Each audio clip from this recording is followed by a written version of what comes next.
Justificación. En nuestra obra, Sin remedio del autor colombiano Antonio Caballero, podemos encontrar una historia apasionante, con dilemas sociales, morales, muy profundos de una sociedad colombiana en los años 70 golpeadas por el conflicto armado, así como la profunda división social de por aquel entonces y que aún hoy podemos como lectores reflejar con esta obra una sociedad colombiana actual, aún conflictiva y llena de coyunturas y problemáticas sociales. Por otro lado, nos permite generar cuestionamientos filosóficos respecto a nuestra existencia y la relevancia de la misma. En un momento específico de la historia donde la soledad y la reflexión se apoderan de las personas hoy día, es necesario tener marcos o modelos morales o antimorales en este caso para hacer análisis apropiados. Sin mucho más que agregar, el autor aporta al país una pieza muy buena e importante de literatura que enmarca de cierto modo el vivir de muchos capitalinos, lo que de alguna manera genera cultura social y literata.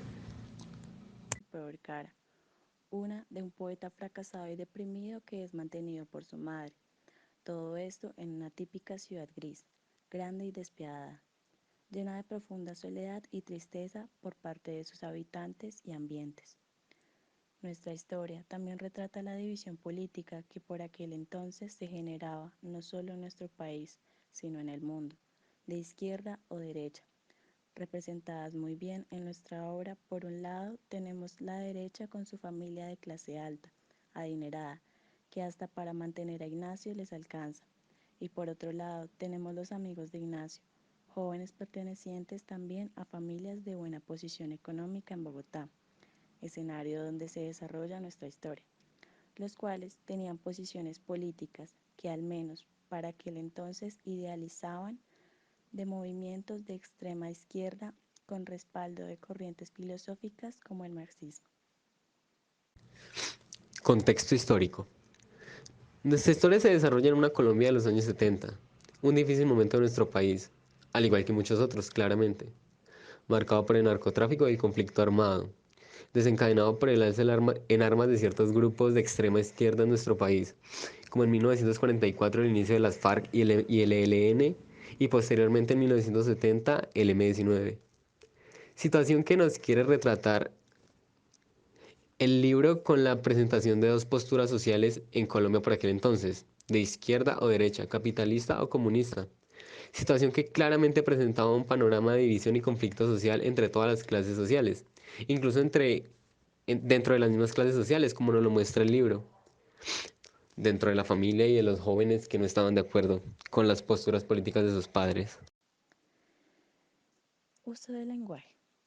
Nuestro autor utiliza a lo largo de la obra un lenguaje natural, con mucha expresividad que nos permite retratar muy bien el escenario y la situación frente a la que el autor nos quiere situar, presentando a lo largo del texto posturas filosóficas como las existenciales, respecto a qué tan valiosa era la vida o posición frente al mundo de nuestro personaje.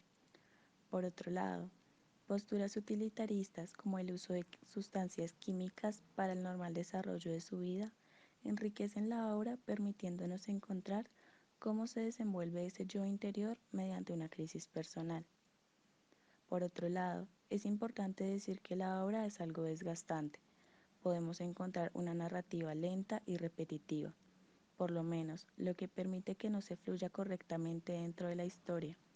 Por otro lado, el intento de una conclusión con una densa poesía resta protagonismo y pulcritud literaria a la obra.